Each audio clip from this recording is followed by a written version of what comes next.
제 경우 어렸을 적에는 조금 자라면서 사춘기 때였었나 봐요. 여자가 그렇게 예뻐 보이더라고요. 이 여자 다 예뻐 보이는데 그땐 말을 안 하던 시절이라 한 여자애가 그렇게 예뻐 보이는데 말도 못하고 끝났어요. 짝사랑한 거죠. 그러니까 결국은 말 한마디 못 해보고 속으로만 좋아하다가 그렇게 첫사랑은 지나가 버렸고 짝사랑은 지나가 버렸고, 그 다음에 고등학교 되고서는 진짜로 좋아하는 애고 얘기도 하고 참 친하게 지냈어요. 친하게 지내다가 서울로 어머니하고 같이 올라왔는데 살기가 힘들었거든요.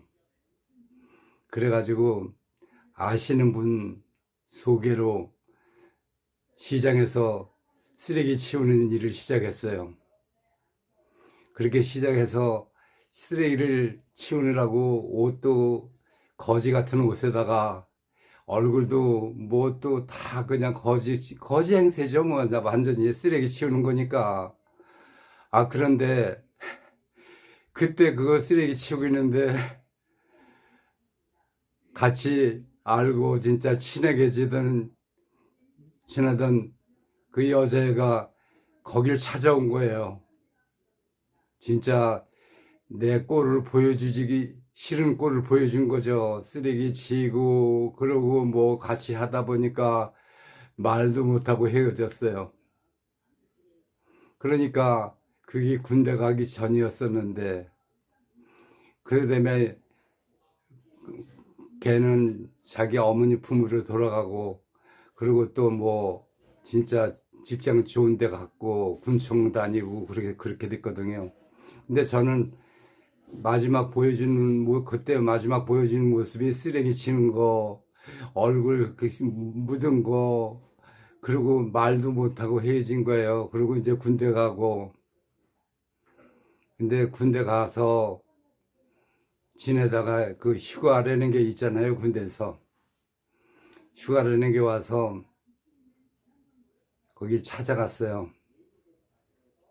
찾아갔더니 사람이 달라졌더라고요. 완전히. 그렇죠. 그렇게 될 수밖에 없는 거예요. 쓰레기 치는 그 모습하고 군청에서 공무원 생활하는 그 모습하고 얼마나 다르겠어요. 마음이 변한 거죠. 그게 할 수 없더라고요. 그냥 가만히 제가 생각을 해보니까 내가 그 입장이라도 그럴 수 있겠어요. 그러니까 마음이라는 게 항상 변하잖아요. 암만 좋았던 사이, 암만 사랑하는 사이, 어떤 사이라도 틀어지면 그만 아니에요. 남녀 관계라는 것이. 그래서 야, 이제 끝났구나 생각했어요. 끝났구나 생각했는데 진짜 딱 들려오는 소식이 군청 직원하고 연애한다는 소식이 들려오더라고요. 근데 그걸로 끝났으면 좋은데, 또 그쪽 남자가 어떻게 생각했는지 나하고 옛날에 친했던 걸 알았던 모양이에요. 그래서 사람을 보내가지고 그걸 확인하러 왔어요. 가만히 생각해 보니까 그렇더라고요. 이미 나한테서 마음이 떠나고 다른 사람하고 연애하는데 내가 끼어들 자리가 아니라는 생각이 들어요. 그래서 그 다음에 옛날에 찍었던 사진, 편지 전부 다 돌려보냈어요. 그리고 그 사람한테도 뭐라고 얘기했냐면 아무 관계 아니라고 딱 얘기해버린 거예요. 그리고 거기 시집가고 잘 살았어요. 그리고 뭐 미국 유학도 보내고 부잣집으로 가서 진짜 평생 편하게 살고 잘 살았어요. 제 경우는 아무것도 없기 때문에 쓰레기 청소하던 그거 군대 갔다 나와서 안 해본 게 없어요. 생선 장사도 해봤고 책도 노점에다 놓고 팔아봤고 별짓 다 한 거예요. 그러다 나이가 먹잖아요, 점점. 그러니까 나중에는 진짜 돈을 벌어야 되겠다 생각한 게, 돈 없으면 이 세상 사는 게 아닌 것 같더라고요. 근데 어머니가 하고 같이 사는 동안 어머니가 물건을 굉장히 아끼셨어요. 그래가지고 그다음에 어떻게 됐냐면은, 이제는 나도 어머니가 돈 좀 생기고 그렇게 했는데, 어머니하고 사는 동안은 진짜 어머니 생각만 하고 살았죠. 그런데 어딜 들어갔냐 하면은, 나중에는 그 쓰레기 청소 그거 끝나고 군대 제대하고 나서는 여자 기숙사에 들어갔었어요. 그래서 종살이 한 거예요. 따지고 보면 거기서 뭐 전기도 고치고 뭐 시장도 갖다 받아주고 또 뭐 자전거 타고 다니면서 별짓 다 했어요. 그렇게 해서 했는데, 근데 또 그것도 참 희한하더라고요. 어머니하고 둘이 살다 보니까, 어머니는 이제 제 나이가 되니까 장가를 보내야 되잖아요. 근데 그 부가연동 그때 살았는데, 부가연동에서 집이 이제 기숙사에서 제가 사는 방은 따로 길가에 있었어요. 근데 할머니가 한 분이 부가연동에서 삼각산까지 매일, 삼각산이라 그 뭐야, 남산이요. 남산까지 매일 출퇴근하시는 거예요.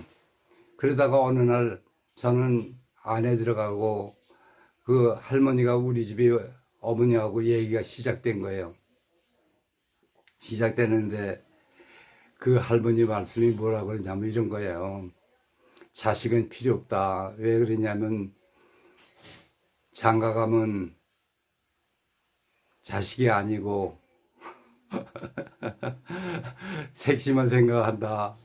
그 얘기를 하신 거예요. 그리고 자기도 아들이 결혼하기 전에는 자기한테 잘했는데, 결혼하고 나니까 그게 아니고 지 색시만 알고 하루 종일, 그러니까 내가 집 있어 며느리하고 같이 있으면 불편해서 나와가지고 부가연동에서 그 남산까지 매일 올라갔다 내려왔다 이제 매일 그러신 거예요. 그러다가 어머니를 만났으니 얼마나 좋아요. 집에서 쉴 수 있잖아요. 어머니한테 그 얘기를 계속 하신 거예요. 그러니까 어머니 생각이 무엇이냐면, 어머니하고 둘이 사는데 나를 잊어버리면 내가 장가가면 안 되겠다 생각하셨겠죠. 그래서 언젠가 그런 얘기를 하시더라고요. 야, 너 장가가면 남이 된다는데 어떡하냐 그러시더라고요. 그런데 기숙사 여자애가 한 애가 나오면서 자기 친구를 소개시켜 준 거예요. 그 친구를 소개시켜 줘가지고선 그 여자애가 뭘 했었냐면은, 산부인과 있잖아요. 중학교만 나와가지고 산부인과 애 받는 일 있죠. 애 받는 거 도와주는 일을 한 거예요. 그럼 간호조무사라고 그래야 되나 뭐라고 모르겠어요. 근데 이제 걔도 낮에는 일하고 그러니까 저녁에 찾아오는 거예요. 근데 어머니 불편하죠. 나한테 여자가 생기면 불편한 거 아니에요.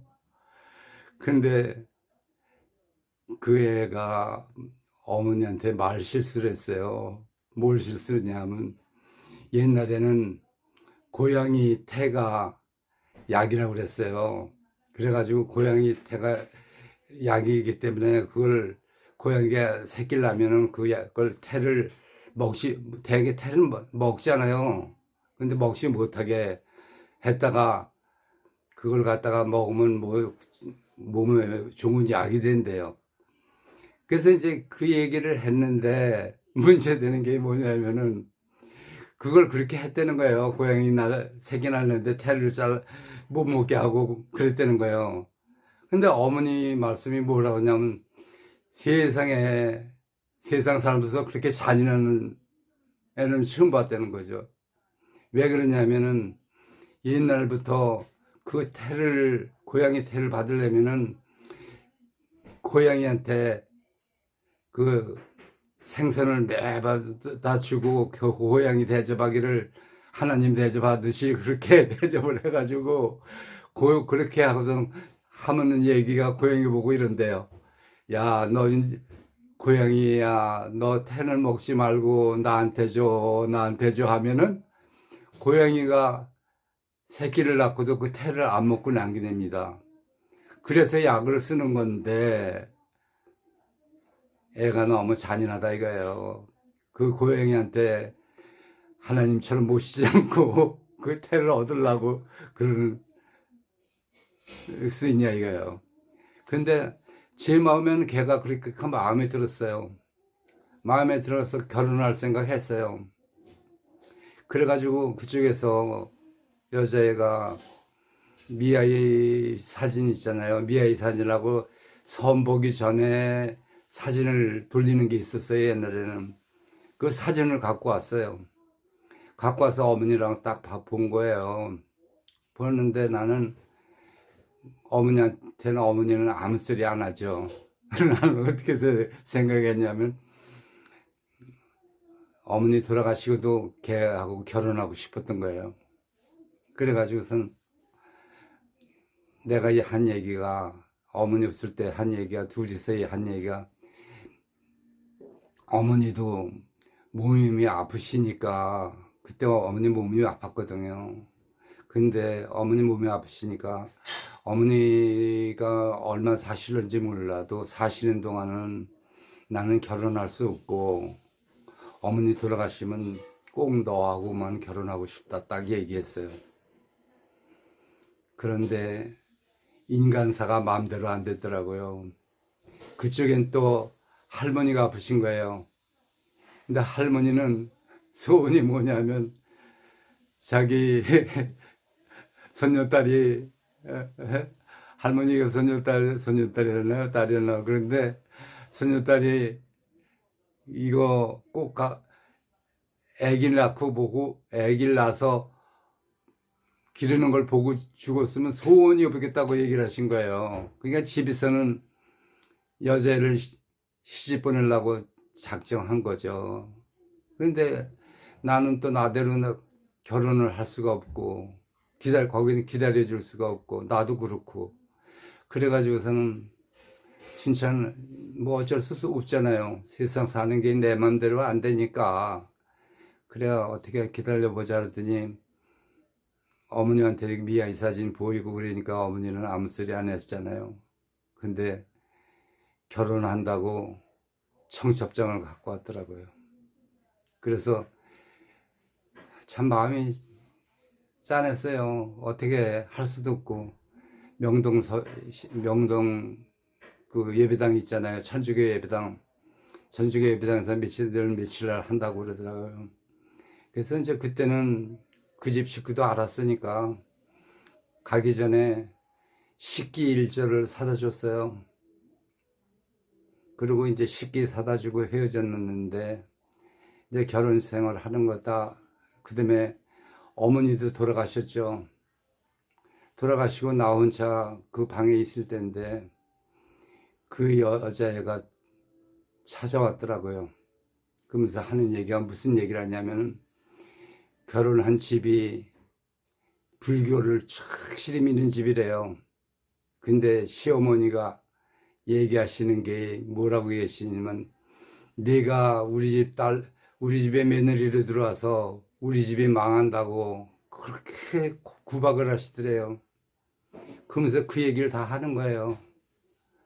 그래서 나는 그래도 거긴 시집간 상태고 그렇잖아요. 남편은 몇 시에 돌아오는데 그러니까 공장을 다니는데 11시나 돼야 집이 들어온대요. 12시에 들어오고 뭐 그렇게 하고 아침엔 일찍 나가고 하루 종일 시어머니하고 같이 살고 근데 살기가 힘들다고 그러는 거예요. 그래서 할 말이 없더라고요. 근데 이 얘기가 나는 첫 번째 연애할 때 경험이 있어가지고 헤어지기 전에는 장가가기 전에는 절대로 여자 몸 건드리지 않는다고 생각했어요. 뭐 그러고선 얘기가 그런 얘기를 하더라고요. 나보고 하는 얘기가 3년 동안 사귀었지만 손목 한 번 안 잡아준 남자래요. 밤마다 만나기도 하고 어머니하고 이렇게 있었어도 딱 같아서 그렇게 했는데 그럴 때 그 얘기를 하더라고요. 그래서 가만히 생각을 여러 가지를 생각했는데요. 거기는 내가 끼어들 자리가 아닌 것 같더라고요. 그래서 뭐라 그랬냐면 절대로 내일부터는 우리 집에 오지 마. 그래가지고 딱 끊어버렸어요. 그러면 60년이 된 지금도 70년이 된 지금도 80년이 그러니까 그때가 20몇 살 때니까 벌써 한 60년 넘었네요. 그리고 한 번도 만나지 못했어요. 그리고 첫 번째 그렇게 나하고 사귀어가지고 그랬던 애는 잘 되고 그렇게 했는데 내가 60이 돼서 고아원 애들끼리 다 만나는 자리에서 만났어요. 그런데 그 중에 그 얘기를 하는 거예요. 그 고아원에 같이 있던 애가 하기를 뭐냐면 형, 참 그때 잘 됐다 그러는 거예요. 내가 딱지 맞은 게 잘 됐대요. 그게 왜 잘 다녔냐 그러니까요. 아마 거기서 그런 얘기 다 했나 봐요. 그 무슨 얘기냐면은 자기가 힘들었던 얘기도 했는지 몰라도 이런 얘기를 하는 거예요. 고혈압에다 당뇨 그리고 투석까지 받는데요. 그러면서 하는 얘기가 형이 그때 결혼했으면 견뎠겠냐고요. 그러면서 하는 얘기가 아니지, 형하고 결혼했으면은 투석도 안 하고 혈압도 고혈압도 당뇨도 안 걸렸을지 모르지, 이런 얘기를 하는 거예요. 참 세상 살아가는 거는 생각할 수 있는 일도 있고 생각해도 안 되는 일도 있고 또 마음대로 안 되는 일도 있더라고요. 나이를 들고 생각해보면 세상 사는 전부 다 사람들이 운명이라는 건 없다고 그러지만 운명은 자기 마음대로 된다지만 아니에요. 자기 마음대로 되는 건 하나도 없고 운명도 있고 자기 마음 먹은 대로 되는 것도 있고, 내가 생각하기에는 하여튼 올바른 생각에 올바르게 사는 게 옳다고 생각하고 지금까지 살아오고 있습니다. 그래도 지금은 그래도 집사람 잘 만나서 아파트 생활하고 차도 가지고 있고 그래도 마음 편하게 살고 있어요. 아주 부자로 못 살긴 하지만 밥 먹을 거 걱정 안 하고 사니까 행복한 거라고 생각합니다.